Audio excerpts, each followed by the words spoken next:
Hello दोस्तों, SSC city news में आपका बहुत बहुत स्वागत है दोस्तों। तो आज हम आपको बताते हैं 2019 के बाद की भर्तियों का रिजल्ट फिर बनेगा, हजारों की जाएगी नौकरी।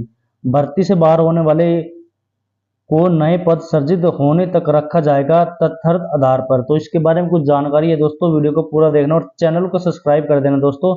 हम आपको सारी खबर समझाएंगे कि क्या मसला है। तो गाइज हम आपको बताते हैं कि हरियाणा में 2019 के बाद हुई उन सभी भर्तियों के परिणाम अब दोबारा से जारी किए जाएंगे, जिनमें सामाजिक आर्थिक आधार अंक पर 5 से 10 अतिरिक्त अंक दिए गए थे। और जो लोग अतिरिक्त अंक पाकर नियुक्ति पा चुके हैं, उन सभी की पक्की नौकरी अब जाएगी। दोबारा बनने वाली मेरिट लिस्ट में जो लोग मेधावी होंगे उन्हें ही नियुक्ति पर रखा दी जाएगा। तो आगे इसमें बताया गया कि पंजाब एवं हरियाणा हाई कोर्ट के इस फैसले के बाद प्रदेश में करीब 10,000 उन लोगों की पक्की नौकरी जा सकती है जो अतिरिक्त अंकों की बदौलत मेरिट में आए थे। हालांकि उन सभी के लिए सरकार पद ढूंढेगी और जब तक पद उपलब्ध या रिक्त नहीं होगा तब तक उन्हें कच्चे कर्मचारी के तौर पर ही रखा जाएगा। नियमित पद उपलब्ध होने पर ही नियुक्त की जाएगी और उनकी वरिष्ठता व अन्य लाभ नियुक्त की तिथि से ही शुरू होंगे। तो और भी कुछ जानकारी हम आपको बताएंगे इसमें।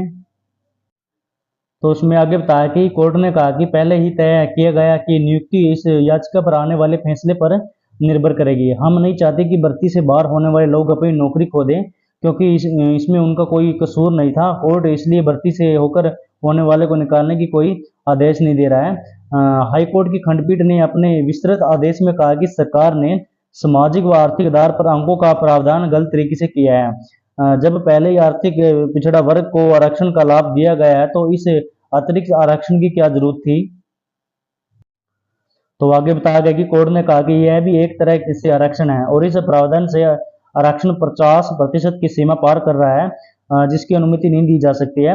और सरकार ने लापरवाही से चयन प्रक्रिया को पूरा किया है। अतिरिक्त अंक दिए जाने के कारण पूरी चयनित प्रक्रिया दूषित हो गई है और इन अंकों का लाभ लेने से पहले सरकार ने किसी प्रकार के कोई आंकड़े नहीं जुटाए हैं। ऐसे में कोर्ट ने 2019 की अधिसूचना को खारिज कर दिया है और हाई कोर्ट की ओर से सामाजिक आर्थिक अंकों संबंधी अधिसूचना रद्द किए जाने के बाद नौकरी पेशा युवाओं की चिंता और बढ़ गई है। तो और भी कुछ जानकारी दोस्तों इस वीडियो में आपको दिखाना, हम आपको बताते हैं, पूरा देखना है वीडियो को। तो उसमें बताया गया कि 100% लाने वाले भी हो जाते थे बाहर। इन अंकों के लाभ चलते 100 में से 100 अंकों वाले भी भर्ती से बाहर हो जाते थे। 10% अंक के कारण कई भर्तियों में कट और कुल अंकों से भी अधिक रही है और ऐसे में कोई मेधावी लोग बिना किसी गलती के भर्ती से बाहर हो गए हैं। तो उसमें आगे बताया गया कि आयोग के चेयरमैन ने कहा कि संयम बनाए रखें। हरियाणा कर्मचारी चयन आयोग के अध्यक्ष हिम्मत सिंह ने शुक्रवार को युवाओं के साथ नाम जारी संदिग्ध में कहा कि इंटरनेट मीडिया और अखबारों में सामाजिक आर्थिक आधार पर नौकरी में दिए गए अंकों को वापस लेने संबंधी जो सूचनाएं आ रही है उन पर सभी संयम बनाए रखें। आयोग हाई कोर्ट के फैसले का अध्ययन करेगा और आयोग के पास इस फैसले को लेकर बहुत से कानूनी विकल्प उपलब्ध हैं और जिनका आयोग उपयोग करेगा। हरियाणा के एडवोकेट जनरल से भी राय ली जाएगी। तो उसमें बताया गया कि हरियाणा सरकार ने लापरवाही से चयन भर्ती प्रक्रिया पूरी की है।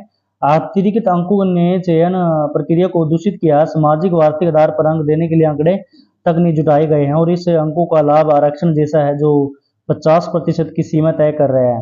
तो आगे सरकार ने हाई कोर्ट में किया आवेदन नौकरी बचाई जाए और सीएम बोले कानूनी विकल्प तलाशे हैं। तो इसके बारे में क्या जानकारी हम आपको बताते हैं। तो हरियाणा सरकार ने हाई कोर्ट से कहा कि नौकरी बचाई जाए, कुछ भी हो जाए चाहे।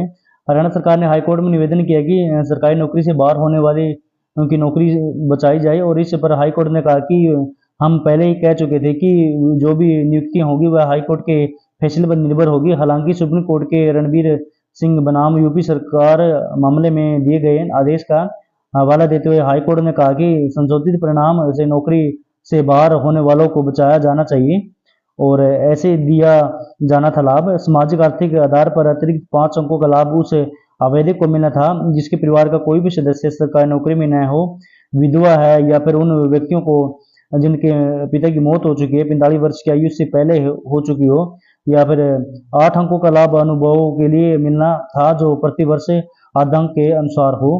तो इस के बारे में क्या जानकारी है हम आपको बताते हैं कि मुख्यमंत्री नायब सिंह सैनी ने क्या कुछ कहा है। तो मुख्यमंत्री नायब सिंह सैनी ने शुक्रवार सुबह एडवोकेट जनरल परविंदर चौहान और हरियाणा कर्मचारी चयन आयोग के चेयरमैन हिम्मत सिंह से बातचीत की और कानूनी विकल्पों को तलाशने को कहा है। और सैनी ने इस बारे में अपने प्रमुख अधिकारियों से भी चर्चा की है।